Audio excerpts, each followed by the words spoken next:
Hey guys, what's up? It's me, Thomas. Today we're back here with Caddicarus, and we're actually here with a video that was before, like, his DreamWorks video, where I started with this whole channel.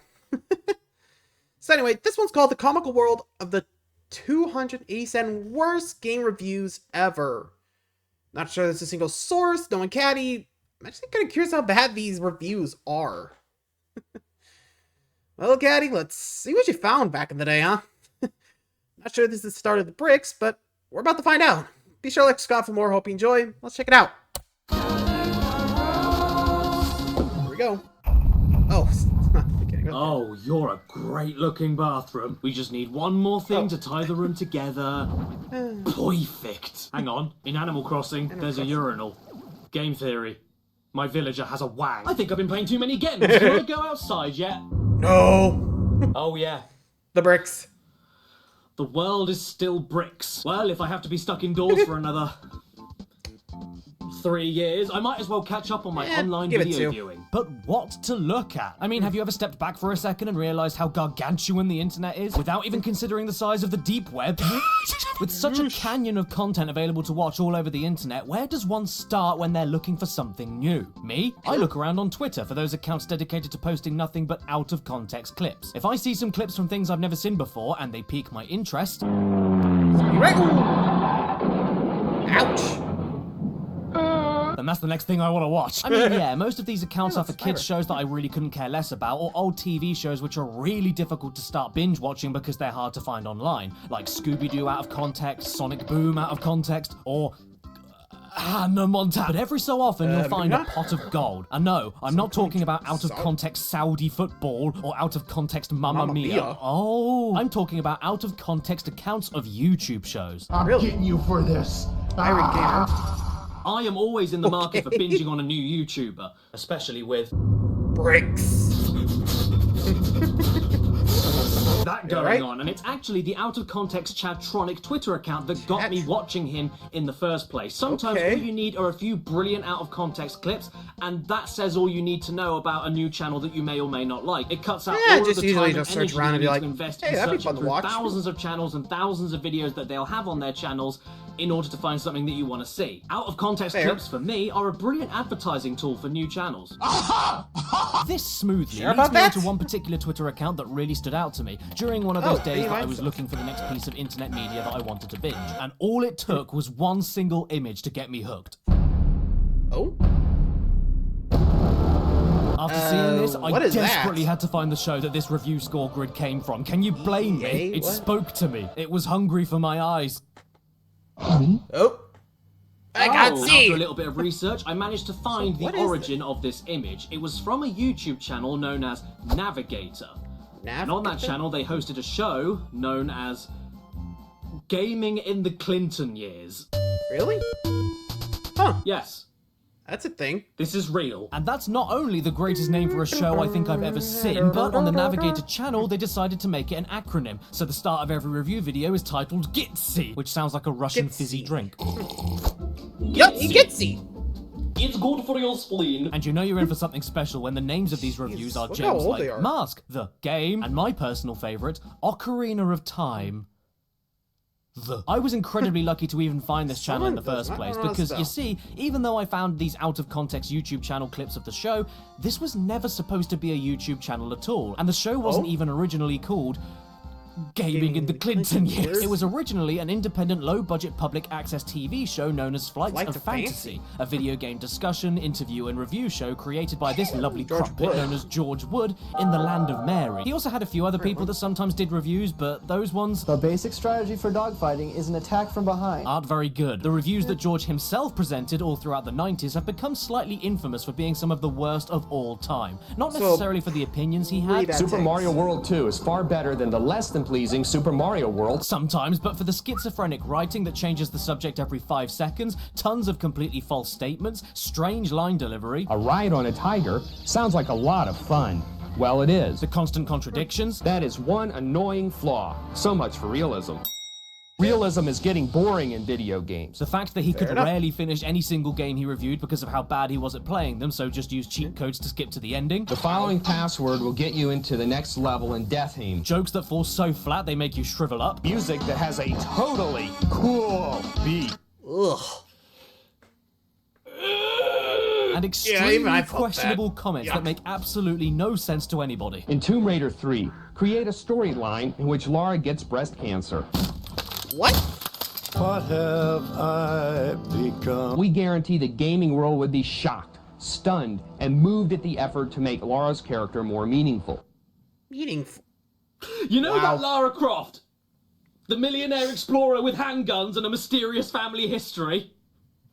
Give her breast I know cancer! How to make her character more meaningful. Jesus. Give her a tumor! The Navigator YouTube channel... Wow. Okay. The Flight of Fantasy. Like, seriously? No wonder no one picked it up. They didn't even try. Sheesh. Actually, how do you think the... Like, let's say someone actually gave it their all and tried that nowadays. Like, on TV, no less. Do you think that'd actually do well? I mean, I can imagine. Though, I think if I did it, I'd probably do, like, okay, some old school games, not new school until we, you know, establish ourselves, because, let's be real, if they do, like, you know, newer games, well, you might test someone. I'm just saying, you'd be surprised.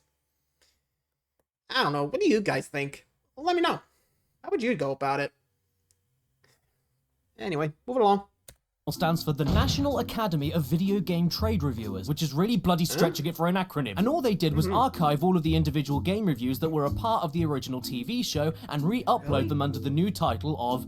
Gaming in the Clinton years. Gaming in the Clinton. If it weren't for this channel, then all of the reviews George Wood aired while wearing his PJs would be completely lost media. And I'm glad that they aren't lost, because these reviews... Mario Kart 64 is fun to play, except when you're losing. ...are a sight to behold. Very interesting. All you need to know about how great these reviews are is that they were originally from a show called Flights of Fantasy, and then got renamed to Gaming in the Clinton Years. Why that name? Why that logo? What has Billy Big Boy Clinton got to do with anything video game related? Did he endorse this show personally? Was this some kind of weird propaganda? Maybe Why is his face used as the logo for a video game show? What the hell could be next?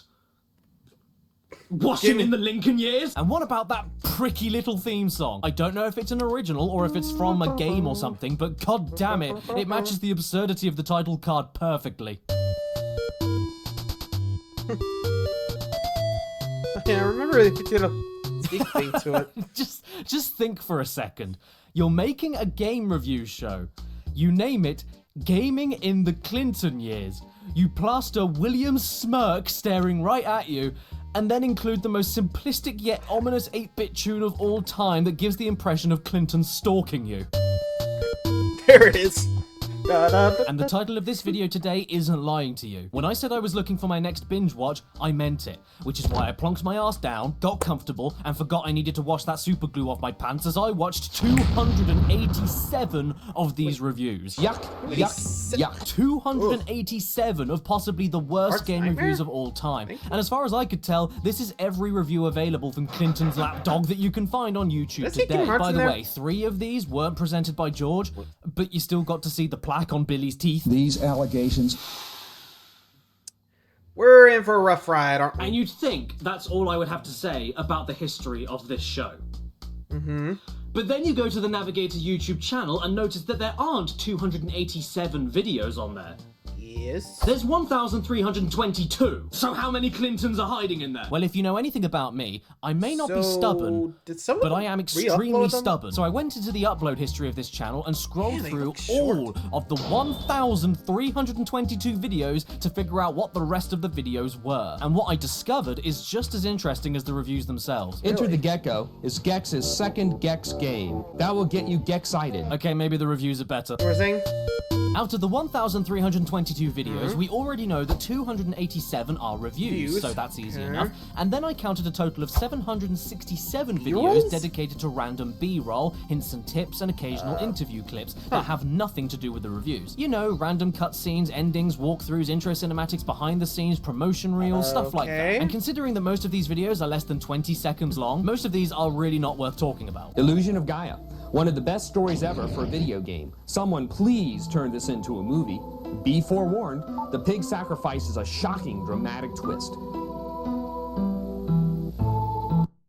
No joke, that's the whole video. The more lines you make, the more points and surprises will come your way. Wait, you get surprised when you play Tetris? Surprises? What's there to be surprised about? Oh my god, it's a block! I've never seen one of them before! I mean, there's even one video here titled Metal Gear Solid Psycho Mantis, and with it being a walkthrough video, you'd think that it would give you hints and tips to finding and beating Psycho Mantis, right?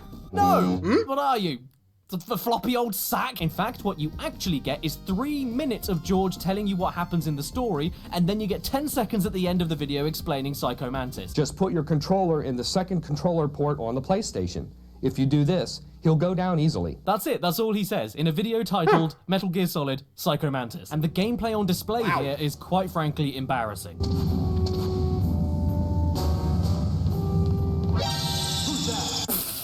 He wasn't even trying. With the DualShock controller, you will actually feel his heart attack as the controller vibrates. Oh! Yeah, help me! Call an ambulance! What's wrong? What's wrong? Oh, yeah, Sonic. false alarm. It was just my controller shaking. Oh, good.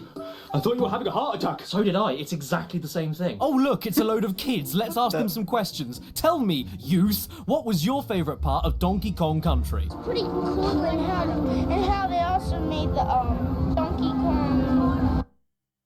Your mother should have swallowed you. It's a great game where they have all the great graphics. You know when people said that video games rot your brain?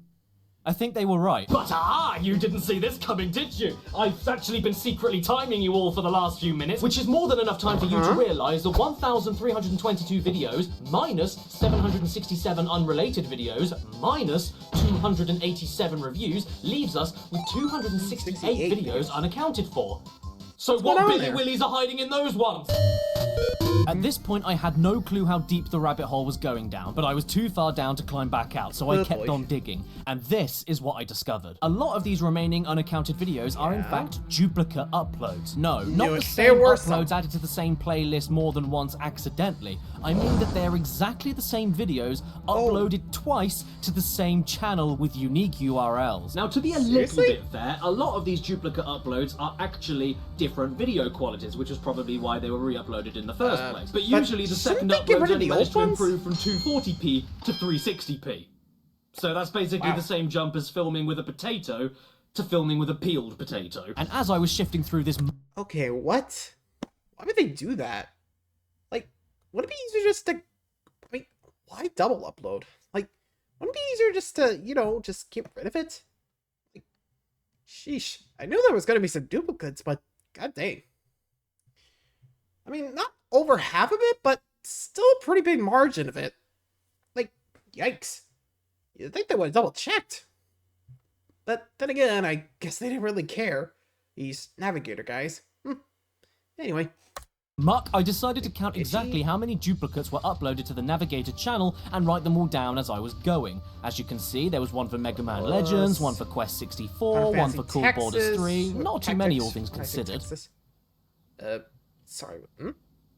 What you putting at? And then I found more. No, these are not the ransom demands of a kidnapper. This is how many exact copy duplicate videos I was able to count and write down as I was searching through the 1,322 uploads of the Navigator channel. Do you know how many there were in total? 268. So yeah, I led you a little astray just then. Those remaining 268 videos I mentioned earlier, 268 videos unaccounted for. They're all duplicate uploads. I feel like I found the Zodiac Killer. How does this channel exist? Even more insane is that a few of the reviews on the channel were duplicated not just once, but sometimes twice, like with Donkey Kong Country. You know, just in case you didn't agree with this review, you could always check out the same review again 2 more times. It gets even more confusing when you see some of the games have 4 of the same videos each, but 2 of each of those videos are the same reviews as the others, but longer. Mario 64's review is copied, but then so is Mario 64 Extended. Bubsy 1's review is copied, but then so is Bubsy 1's other review. review, which, no joke, is exactly the same video but with one added sentence worth of video length. There's other videos talking about completely different things to do with the same game that have very similar names but with added brackets that have no duplicates. There's a Zero the Kamikaze Squirrel review that's really short, and a much longer one that isn't titled as extended but has the publisher's name in brackets so that you know the difference. They did a countdown video of the best racing games of 1999, forgot to talk about the sports game, so just re-uploaded the racing list countdown with a sports countdown stapled on the end. There are multiple playlists on the channel that miss out loads of reviews of the official show the playlist is for and include videos that have nothing to do with anything. Some of the reviews are 14 minutes where others are as long as 30 seconds. There's a review here for the Marvin missions, but then there's a duplicate upload named Daffy Duck the Marvin missions, and every single review, no matter if it's an original or a duplicate, begins with that same bloody mix this all together and you're left with a channel that's about as clean as measles. So to be more accurate, in order for me to check which reviews on the channel were indeed duplicates, I ended up watching not just 287, but in total 555 videos. I know, I should have stopped at number 402, but I needed to be sure. Even better, if you check the first ever uploads made to the channel, you'll see that the Super Mario 64 review is actually number 386. So all of those 287 reviews I watched for this video, that isn't even all of them. No one knows what happened to them. George Wood is the Bigfoot of the video game industry. Let me make this perfectly clear though. Any jokes I make today at George's expense are not meant in malice whatsoever. I genuinely love this show precisely for how bad it is. This is not a hate campaign, and I don't want anybody to harass anyone over this video. Besides, not every single one of these reviews has something worth talking about in them anyway, either because of their length, because nothing funny happens in them, or because they're just not that very interesting. But plenty of these are gold. Watch this cool effect. You were saying? Shall we watch a few then? We were kind of hoping. Man, like duplicate and triplicates. The hell? Not even add much. They just added a second. Didn't even bother to get rid of the old ones? Like, sheesh. What is up with these guys? I think I need a break after that. What was... Seriously. I mean, I got nothing left to say to that other than what the hell? Well, anyway. Let's see what else is going on here. Let's just get to and see what they reviewed actually. To see mannequin piss in the background. Okay, I'm already regretting it. Anyway, no amount of urine can make this game viable. So let's start off light. In this review of Chrono Trigger, George decides to not review the game at all, and instead just tell you how to finish like 5 of the quests, and then spends the next 6 minutes showing you random parts of the game. You can get some food and then listen to Marl call you a pig. The next event, however, is not funny. He even does the same with Final Fantasy VI's review, which barely reviews the game at all and just walks you through the main plot points. Soldiers knock on the door, demanding to enter. Or with Spider-Man and Venom Maximum Carnage, where there's no review at all, but they still decided to name it after the reviews and not call it B-roll. I mean, these reviews may be useless, but at least it's better than... In this review of A Bug's Life, our good friend George complains a lot about the seed growing system being bad, while constantly failing this jump, resetting the seed that he needs to make the jump, and then not throwing the seed closer to the gap that he can't make it across. Hello? Hello? Ants can crawl anywhere. They don't need mushroom trampolines. Yes, you're right. And you know what? Bandicoots don't wear trousers. You know what I hate most about a video game? When the control is too responsive. The control is overreactive. Yeah, when I press a button, I want the game to do something 2 seconds later. Wow. Check out this here. If you click on the Bloody Raw 2 review, what do you think you get? You get a review of Marvel Superheroes vs. Street Fighter, of course. And then 5 seconds, I repeat, 5 seconds of a Bloody Raw 2 review. Many of the same problems plague Bloody Roar 2, so we'll just move on to Mortal Kombat 4. I'm sad that I lack the imagination to make this up. It's better than this review of Devil Dice, though, because there isn't a review at all. Just the intro how to play cinematic with a scoreboard just splatted on the screen. Come on, you can't do that. What do you think of the game, George? Let me into that broad and manly head of yours. Or at least let me sit on it. Your hair looks like a sofa. Ooh, what's this? A Final Fight 3 review? Except no, because all he does is say, the game is not that hot, and neither is the ending. But we thought you might want to see it anyway. The game isn't good, and neither is the ending. Now here's the ending. Whee! Brave Fencer Musashi. Excuse me, George. What was that? Brave Fencer Musashi. I'm sorry, George. Could you say that again? I missed it. Brave Fencer Musashi. Oh, of course. That's my favorite game.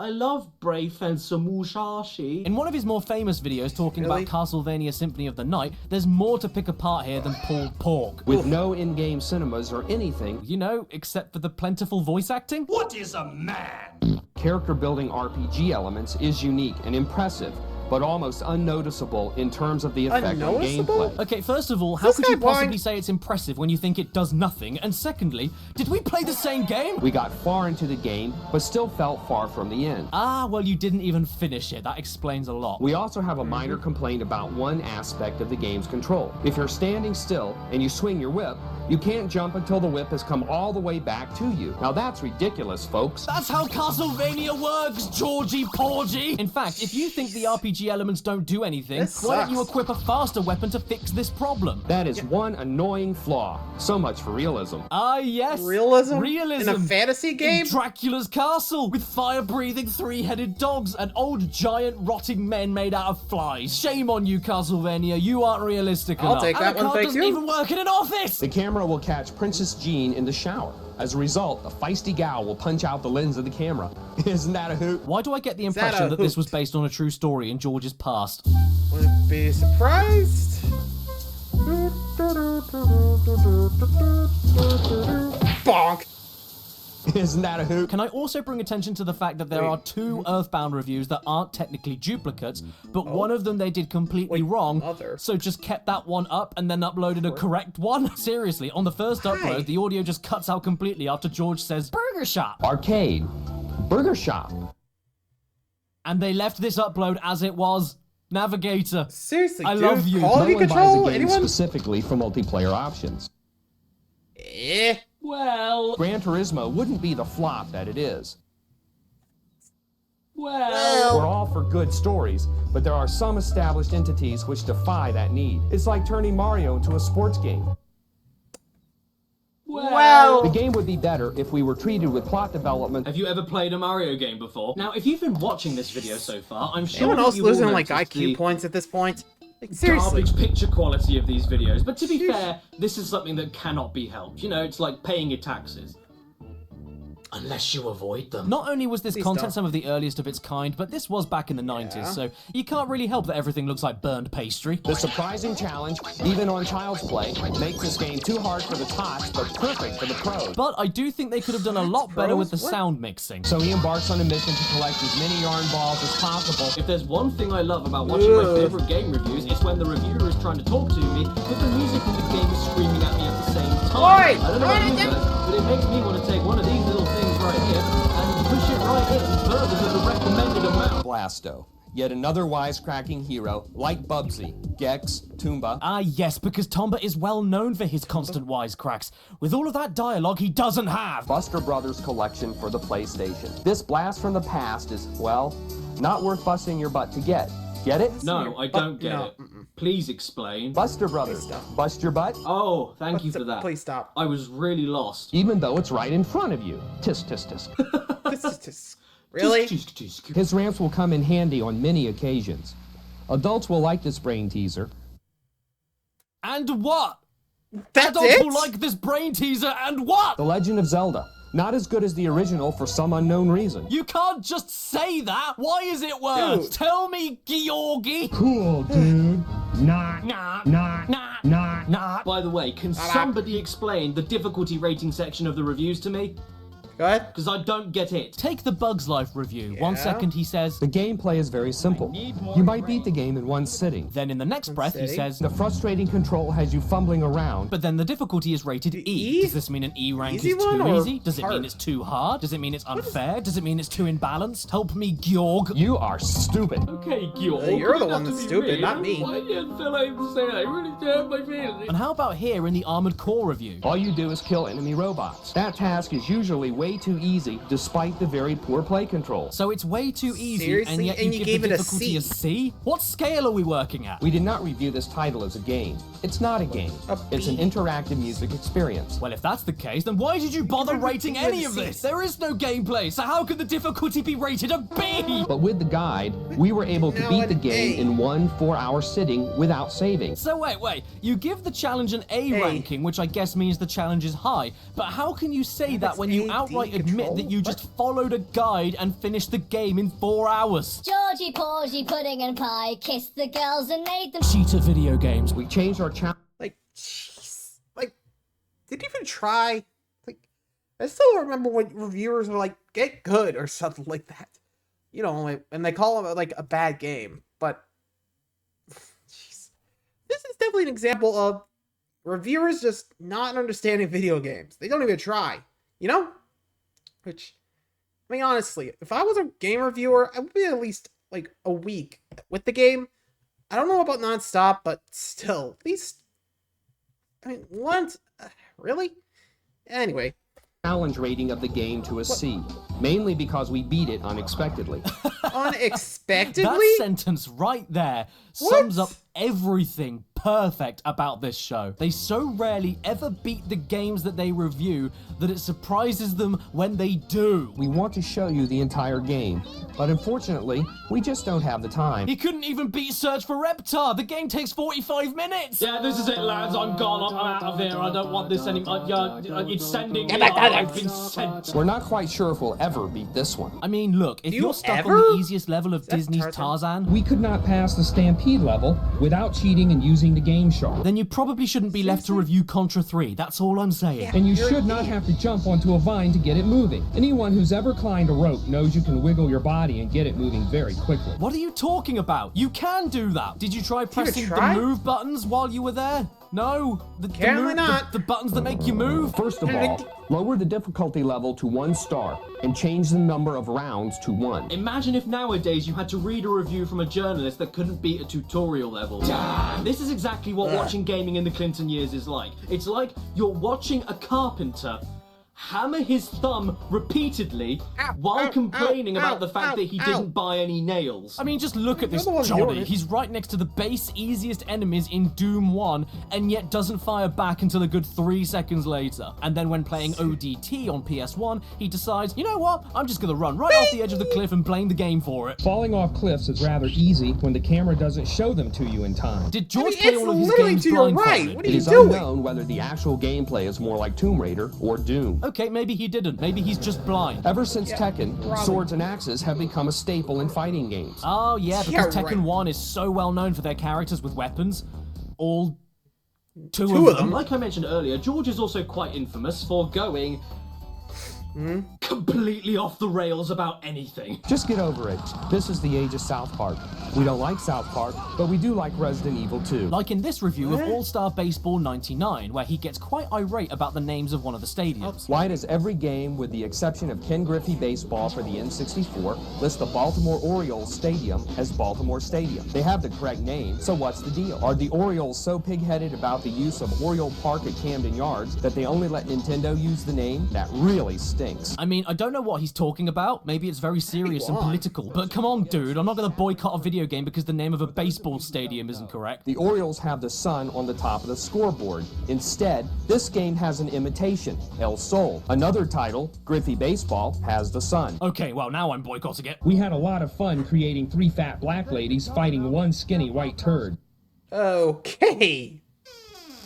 You can head towards the waterfall and listen as it gets louder and louder. Okay, well that's pretty technical, isn't it? I don't think I've ever seen a game do faded audio before. In Super Mario 64, you can do just about anything. It is, in fact, like jumping into the movie Toy Story. Okay. Oh god, I mentioned it, didn't I? The Toy Story review. This is one of the more popular ones on the channel, and for good reason.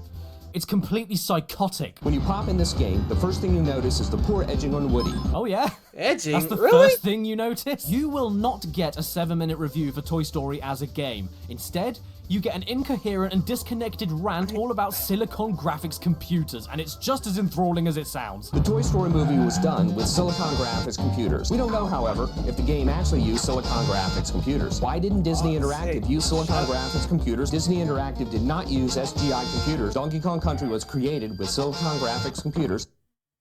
Silicon Graphics computers. Then we once again roll around to the fact that the game is too hard and that you have to cheat, and apparently... This cheating brings victory much too quickly to warrant spending your money. People don't spend 60 bucks on a game they know they can beat. So if that's the case, then why do you complain when a game is too hard? By your logic, doesn't that mean the game was worth the money? George, you've got to cut out the aspirin. Your brain is getting confused, and you're starting to look like Chandler Bing. Speaking of action figures, take a look at this one. It's a takeoff of Blanca from Street Fighter 2. Also notice the similarities to other Street Fighter characters on the package design.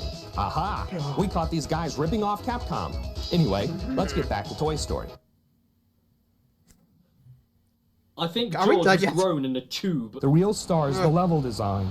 Laura would have nothing to do but inflate herself. Speaking of inflation, in his Pandemonium 2 review, he even goes completely off on one about Nikki's chest size, and it's glorious. She's much more, well, endowed. I wonder if there's a limit to the size of those things. I guess there's no limit to the imagination. The knobs in question are noticeably bigger. The game itself depicts your character too small to see anything major. What are you on? And could you give me some, please? Because I want whatever makes you give Cool Spot nearly a 10 out of 10. Play it loud and stereo, dude. Oh boy, what do you think he'll say about the Virtual Boy? I bet he tears this thing a new one. Go on then. Red Alarm is the best Virtual Boy game there is. Red Alarm is a 3D flight game that mesmerizes all who play it. Oh, come on, man. Really? Look at this. You can like it if you want, but this is objectively terrible. It's a load of transparent lines. The depth of the 3D graphics is outstanding. You will perceive real distances. How could you possibly perceive any kind of depth with no textures? How are you seeing depth? Are you a being of corporeal form? What does George think of Formula 1 on PS1? Well, he thinks that it shouldn't have been a simulation game, and then asks this question that's on everybody's mind. Why not have a game where you have to find and drive to the hospital before your wife delivers her baby? Did you see that coming? Will you get sick of running into walls just because these kids can't walk right? Maybe, maybe not. You might get a kick out of it. Oh, so that's why he wants a game about driving his pregnant wife to the hospital, because as soon as the baby's born, he can beat it. Why people actually spend 80 bucks to beat a bunch of sprites into the ground when they can do it for free on a real live human being? Okay, Red Alert. Whoa, hey. Oh, jeez, yeah. Not safe anymore. Sometimes he doesn't even... Jeez, I mean, first the wrestling thing, now this? God damn, dude. I thought, man, this dude's unhinged. Like, not in a good way, god damn. Like, okay, I'm just... Okay, I think I'm back. What was that? What else you got to say, George? I'm gonna regret this, aren't I? Even need to go off the rails during the review. He can start the review totally off his nut, like with the Final Fantasy VIII review, when he starts the entire thing off by saying, I hope one of the lovers dies. Or in the Star Fox video where he starts off saying, Andros will be by far the most awesome villain you'll ever encounter in any video game. He will remind you of Stephen King's The Lawnmower Man. Or in the Ocarina of Time video that may be lumped in with the rest of the reviews and titled exactly the same way, but begins like this. Our review of Zelda won't air until mid-January. In many occasions, George even begins videos as reviews for about 20 seconds or so, and then just gives up and gives you a walkthrough, or a cheat code to skip to the ending. Tiny Toons, Pinocchio, Mega Man X, Jurassic Park, Mickey Mania, King of Monsters 2, Joe and Max, Secret of Mana, The Mask, Super Star Wars, Bugs Bunny, Rabbit Rampage, all of these and more are structured exactly like this. And out of the entire catalogue of videos on offer, I could only find one in this particular style I'm about to look at. A versus video. Now, if I told you I was going to pit Super Mario 64 against any other video game of that time period, what in the world do you think it would be? Take a guess. Did you say Resident Evil? Because that's what they did. It seems as though the battle between the Nintendo 64 and PlayStation will be directly related to players' choices between Super Mario 64 and Resident Evil. Oh yes, really? Because Resident these Evil games are and just Super so Mario similar 64? that all of the people out there will only pick one or the other for their platforming fix. But which is better? Well, let's go through this point by point. Oh god, I can't wait to see what you pull out of your hole here. Mario has camera motion during gameplay, but Evil only has it during the hands-off cinema scenes. You can never move the camera in Resident Evil. Evil has real voices for its characters, but Mario and his friends are mute. What the hell are you talking about? Mario never shuts up in that game. Hello! Game over. Ravioli. Did you play Mario 64, or did you watch the beginning of One Flew Over the Cuckoo's Nest? Mario doesn't require you to solve impossible puzzles to win the game, but Evil has you solve tons of them. Actually, you won't solve tons of them. The game is virtually impossible without the hint book. What? This guy. Can you do basic math? Nope. Can you add 2 and 3 together? 5. Because if you can do that, You've solved the puzzles in Resident Evil. So what's the bottom line? Oh, is that it? You're Is an that idiot. what we're comparing? We're at the bottom line already? Okay, cool. See you next week, George. And by the way, apparently the platforming game Mario 64 is better than the survival horror game Resident Evil, in case you were wondering. But we are really sick of Nintendo 64 games having no dialogue. And real voices make Mario 64 more than worthy of your time. Nothing at all. It's disgraceful. And the contradictions, my Christ, the contradictions. Half the time, I don't even know if I should buy the game or not. At least it's harder than the piece of cake Mario 64. That little chore is extremely difficult. Stars are hidden everywhere. And I'm not just talking about contradictions between the writing and the gameplay, like in Newman Huss Racing, where George complains that the game is way too easy because all the tracks are way too straight. 90% of the tracks are straight, resulting in a very low you challenge literally level. just Only turned to then off. drive dead straight into a bend and give up on the game. I'm talking about the contradictions in his own sentences that he writes during the same reviews. Everything about this game is top-notch. The game is virtually impossible to beat, making it overwhelmingly frustrating for younger players. Okay, so is Einhander any good? This title could very well be the best shooter ever made. That sounds good if it's the best shooter Yeah, ever 3, made. 2, Maybe I'll give it a try. While not as fun as Star Fox 64. Oh, never mind. The most exciting part Here of we the go. Indiana Jones game is the cinema scenes.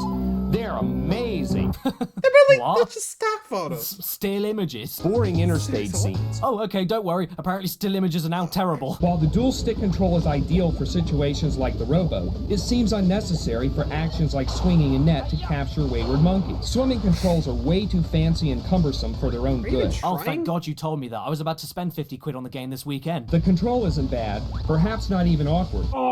You're making it No awkward. matter how many contradictions you come across, nothing will prepare you for the Millennium Falcon. The Millennium Falcon. Lillian Falcon. Oh, Or when gaming in the Clinton years believes in an opinion so strongly that they stick to it despite all of the backlash, and then have to make another video addressing the angry fans. Really? Such as what they did with Final Fantasy VII. The What'd they original say? review they did of the game is, to be honest, quite tame, especially considering how beloved that game was when it first came out. They basically say that the game from a design standpoint is exactly the same as the previous ones, that the story isn't massively engaging, and that the sound and music aren't very good. All fine opinions Really? to have, even if you disagree with them, but the funniest things about these two videos together is that the original review was presented by a totally different person, Square certainly had to make some sacrifices to make Final Fantasy VII a reality. and then George rides in on his shiny white steed ready to defend those opinions in the second video, which says to me that he wrote the original review, knew that it would get hate, and so hid behind another presenter for the video review, and then got in a big fight with that other presenter after he took the backlash, forcing George to come on with an apology video. To be fair to the guy though, he stands by all the original points they made and even expands on them a little more, so fair play to them for not backing down, and to see him say this with a totally straight face makes it worth watching all on its own. Final Fantasy VII is far from the near masterpiece that game critics and fans have been calling it. Yeah, suck it, nerds! Whoopty freaking lottie da! One of my personal favorite comments he ever makes, though, is in the Star Fox review, where What do you he say this time? says, The play control is so good that you'll actually notice how good it is. wow. So good, you'll notice how good it is. Really? The control is so good that But you'll also- notice it. Password will allow you to start the game with everyone saved except Morticia. okay, seriously, what is the point in giving anybody a review if all you're gonna do is ignore the entire game except the very ending? With the code STCJDH, Bubsy can skip into stage 16 and encounter the Queen Woolies. You can't call yourself a gardener if you jump over your neighbor's fence, steal their flowers, and then plant them in your own garden. Even though Bubsy is easy, the game is still excellent. Well, first of all, you like Bubsy. And second of all, of course the game is easy, because you tried the first level, died over and over again, and then skipped to the final one. Is this person real? The Addams Family has got a cool ending. If you use the password, you'll get there in no time flat. Dude, you've essentially spent $60 to look at a load of rinky-dink 16-bit fireworks that look like spit. Why are you so proud of yourself? Maui Mallard is fun and easy, and with passwords for each of the 8 levels, the game goes quickly. Well, of course it goes by quickly because Yeah, you're literally skipped cheating. all of it. A classic for the Super NES, Coward? but easy to beat with a code. Oh, is it really? Is it easy to beat the game? With a code? Yeah. You don't say? We're not sure, but we suspect there are 14 worlds with 3 levels each. Well, there you go. You see, if you keep skipping the entire game, you're stuck with just guessing how many levels the game has. You can't do that. That will send you straight to Dracula without playing any of the levels. Jesus Christ, I think I'm going mad. This same code will give you 5 lives. Oh, great. I've always wanted to know how to get 5 lives. Cute. But again, cheating spoils all the fun. So don't cheat Stop then, cheating, you man. muppet. 2 secrets in the first level can destroy the otherwise outstanding difficulty level. You don't need to use You're the literally cheats. cheating. Is someone What are you forcing talking Are you about? Shut addicted? up. Do I need to call a helpline? The only way to win is to cheat. And when it comes to this marathon video Seriously? of quick Super Nintendo game reviews that he does, my god, the cheating comments are so plentiful, it's borderline a parody video. I actually don't know if this was a joke or not. You can cheat to see all the endings, a breeze to beat, but only if you cheat. You can win fairly easily by cheating. Beating the game is a piece of cake with the hints. Expect to win only with major cheating. Really hard to beat without the codes. Hard to beat even with codes. You've got to cheat to win. And on occasion, if he doesn't decide to skip the entire game he's reviewing, he'll just use demo footage from the boot up screen because he can't play Spot Goes Hollywood or give such useful hints like, To succeed in this battle, you must avoid the boss effectively and hit him many times. gee, thanks. I didn't realize I was supposed to hit the boss and not get hit by the boss. Bad players will think to play control is poor, while good players will think to play control is good. Gee, thanks. I didn't realize I had to learn the controls before I got good at the controls. The key to success is to reload anytime you're not shooting. Gee, thanks. I didn't realize you had to wonder. reload your gun to get more bullets. Doom it. Press triangle to capture the cubes, press triangle to capture the cubes, press triangle to capture the cubes, press triangle to capture... Whoa! A small team at Gaming in the Clinton years even tried their hand at adding their own voices to some video Pokemon? games cutscenes to show us just how funny they were. 5 seconds till self-destruct.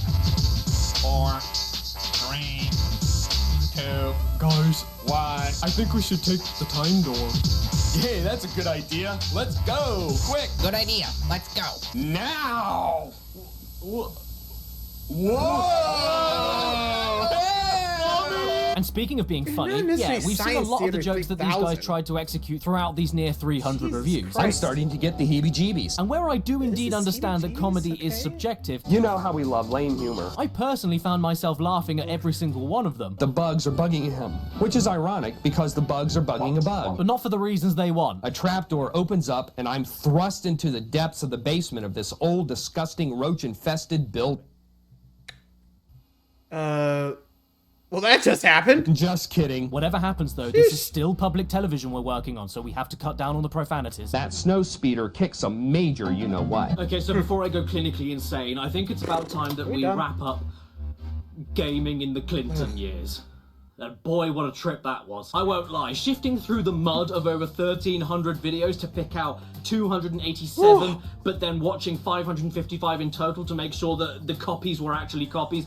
Yeah, that was brain melting, but I hope you got a laugh out of it, because I sure did. And again, do not I'm just harass surprised anybody about how bad over this this. was. This video is not Damn. a hate campaign, because let's be honest, the more hate you send towards people like this, the less that we'll see of it in the future. Cringeworthy or not, let Fair. people express themselves, because otherwise you won't have anything to cringe at, will you? Namco Museum Volume 5 does include a kinky, I mean, kinda cool gallery. Did George just Did let you slip say that he kinky? thinks the Pac-Man Museum is kinky? Yes, he did. I heard him. Well, I mean, to be fair, Miss Pac-Man. As far as Please George stop. Wood himself goes though, well, I don't know what he's up to. The dude has basically no internet footprint, and now he looks like Conan O'Brien on bath salts. There's a few relatively recent interview videos floating around, and the Navigator channel tried doing this weird alternate reality game thing related to him, but I don't have a clue what any of it's about. Something to do I'm with good. HD editions of full episodes of Gaming in the Clinton years, I'm not sure. But then again, just like George Wood's fantastic reviews, I don't want to be sure. Demon's Crest, easy to beat. Or is it? I want to be left in the dark. I want to be confused. Let's just because agree it's more to fun disagree. that way. And it makes Leave this him show alone. seem all the more like a Whoosh. lost episode creepypasta that aired on TV, scared everyone, and then disappeared forever. Did George Wood even exist? Is he real? The lack of chasmic jumps. Chasmic may not be a real word, but it should be. Your guess is as good as mine. And before I I'm go, good. I'm going to show to you now, in its entirety, the best review on this channel. Enjoy. Good.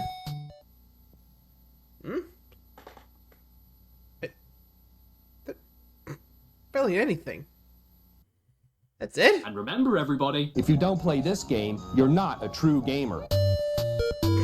Subscribe. I'll be on go. follow me on Instagram. Oh, well, all I can say is, what were they smoking? Like, were they even saying at that point? Like, sometimes you just gotta wonder what the hell they're smoking up there, you know? And honestly, I'm just glad I don't have to look at that again. Sheesh. Anyway, thanks for watching, guys. Until next time, adios.